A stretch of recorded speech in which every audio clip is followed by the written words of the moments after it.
Alors, le programme SPEED, c'est un programme qui part du constat que dans les entreprises, la consommation des entraînements électriques représente 60 à 90% de la consommation.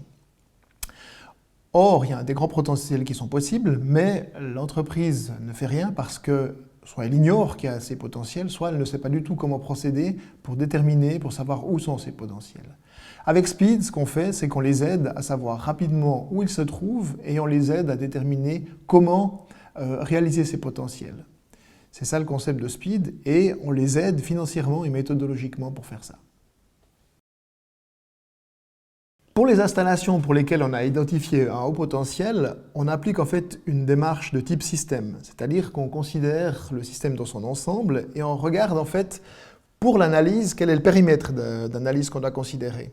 Ensuite, au niveau du système toujours, on regarde quel est le besoin réel de l'installation et comment est-ce qu'elle fonctionne. Avec ça, on arrive parfois à déterminer en fait que la consommation est trop importante et puis on arrive à réduire aux besoins réels. Et avec cette approche-là, c'est une façon d'économiser passablement d'énergie avec finalement un investissement qui est très faible. Une spécificité du programme SPEED, c'est le caractère résolument universel de sa démarche. On ne s'intéresse pas à une technologie particulière ou une industrie particulière, mais on a une démarche qui peut s'appliquer sur pratiquement tous les types de sites industriels. Alors, les économies d'énergie que l'on vise dans le programme, c'est typiquement 20 à 30%, même si parfois, dans les expériences passées, on a pu dépasser 50% d'économie d'énergie. Mais de façon globale, ce qu'il est possible d'atteindre avec le type de mesures qu'on propose, c'est par exemple au niveau du système, quand on travaille sur les besoins réels ou l'exploitation, on peut atteindre jusqu'à une réduction de 40 à 50%. Sur l'élément entraîné, quand il est mal dimensionné et qu'on le redimensionne correctement, on peut gagner 20 à 30%. Si on a des variations importantes de charge et qu'on introduit un convertisseur de fréquence alors qu'il n'y en avait pas, qu'il y avait un étranglement jusque-là, on peut gagner là aussi 20 à 30%. Le moteur, c'est au maximum 10 à 15%, normalement entre 5 et 10. Et puis la transmission, c'est 2 à 5% si on met une transmission plus efficace ou une transmission directe. Alors, il faut signaler en fait qu'au niveau des coûts et de la rentabilité, il s'agit principalement en fait de soutien au niveau de la phase d'analyse et de mesurage, et que pour cela, le pourcentage va jusqu'à 75% de soutien. Mais ça dépend en fait du volume final d'optimisation qui sont effectivement mises en œuvre. Pour la partie mise en œuvre, pour les investissements de mise en œuvre, on va en gros jusqu'à 20% de soutien, pour autant que ces mises en œuvre aient un payback de plus que 4 ans. Il n'y a pas de soutien pour les mises en œuvre d'un payback de moins de 4 ans. Alors, les avantages du programme, c'est qu'en fait, on identifie rapidement les meilleurs potentiels, et puis pour la mise en œuvre, on ne soutient pas la mise en œuvre quand le payback est entre 0 et 4 ans parce qu'on part du principe que c'est déjà rentable pour l'entreprise, mais grâce aux 20% de subvention pour les projets qui ont un payback de 5, 6, 7 ans, eh bien on revient dans la zone rentable finalement. Très résumé, je veux dire qu'il y a la possibilité de connaître très rapidement qu'est-ce qui est intéressant.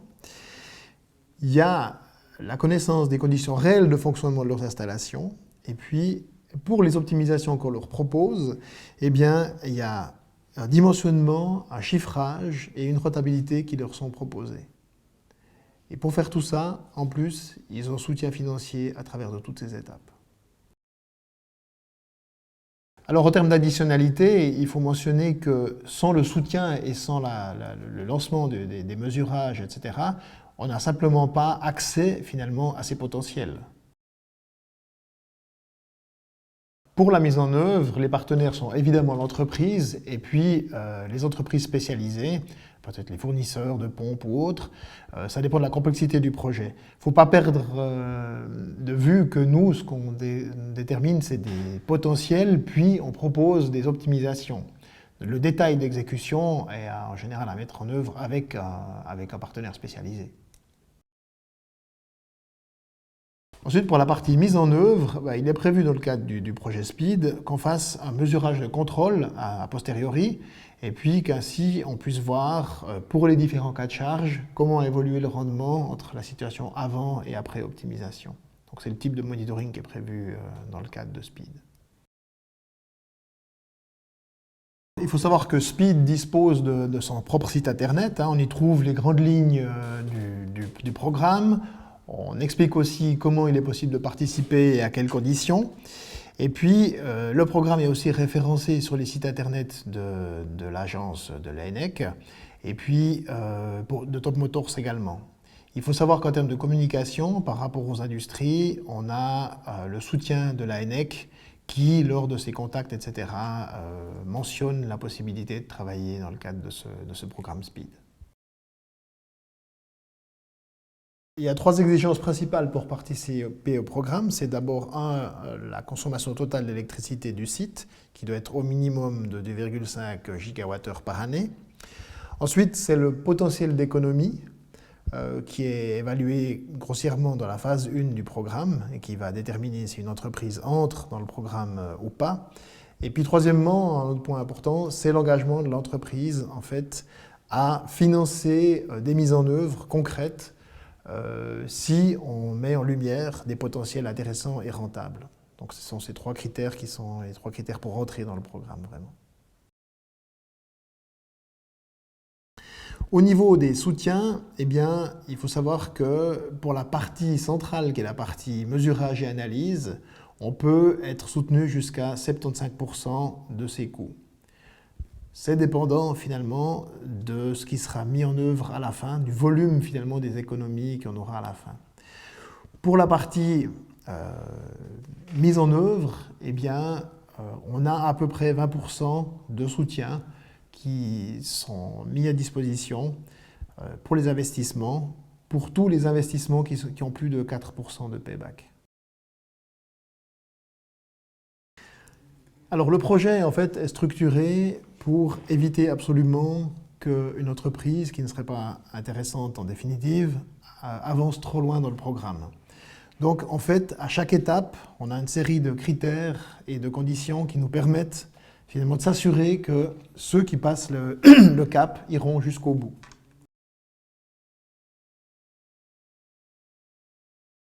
Donc, lorsqu'on se concentre au niveau de l'entraînement électrique, dont on voit ici les composants d'une chaîne d'entraînement complète, on peut dire que par les mesurages, on va réussir à caractériser complètement cet entraînement électrique en connaissant son fonctionnement et puis son rendement global.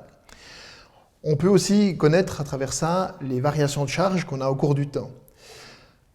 On peut alors à ce moment-là décider s'il est nécessaire ou s'il est opportun d'introduire un convertisseur de fréquence, si les variations de charge sont importantes, ou de redimensionner l'organe entraîné ainsi que le moteur, avec l'objectif finalement de travailler toujours avec le rendement maximum, avec un dimensionnement qui est toujours adapté à la charge, donc de travailler avec un rendement maximum. C'est ça un peu l'idée en fait de travailler au niveau de l'entraînement électrique lui-même. Alors, les mesures d'optimisation dépendent en fait de la structure de l'installation qui nous intéresse. Dans l'exemple que je vais vous présenter ici, il s'agit simplement d'une alimentation en eau d'une chaudière de production de vapeur. Donc, dans l'exemple que je vais vous montrer, on s'intéresse en fait à l'entraînement électrique tout seul. Il s'agit d'une installation dans laquelle on a une alimentation d'une chaudière à vapeur à travers en fait une double pompe et puis le niveau d'eau dans la chaudière est réglé à travers une vanne. Il y a un retour vers la bâche, ce qui signifie qu'il y a toujours une partie de l'eau qui retourne en direction de la bâche. Il n'y a pas de variateur de fréquence et donc c'est finalement la vanne qui définit en fait quel est le débit. Dans une structure comme celle-là, nous avons identifié 3 sources potentielles d'économie.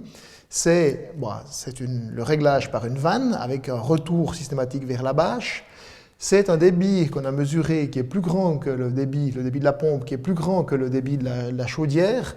Et puis c'est une évolution temporelle du débit qui dépend de la demande effective. Un deuxième potentiel d'optimisation est lié en fait, au fait que débit mesuré, en fait le débit réel, le débit utile mesuré se trouve dans cette zone ici de débit, entre 0 et 10 mètres cubes par heure, et que le débit de dimensionnement de la pompe était de 30 mètres cubes par heure. Donc il y a une énorme différence entre la zone de travail et la zone de dimensionnement.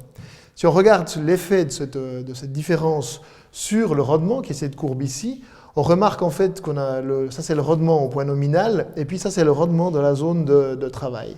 Donc en fait, globalement, la pompe ne fonctionne que dans une zone où on a un très mauvais rendement.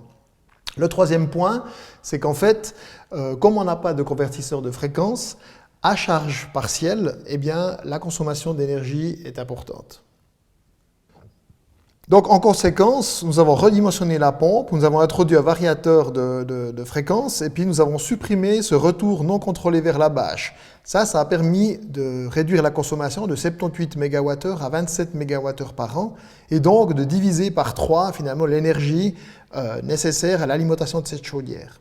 Il faut noter que ces valeurs, en fait, elles ont été validées après optimisation dans le cadre d'un processus de contrôle et de vérification.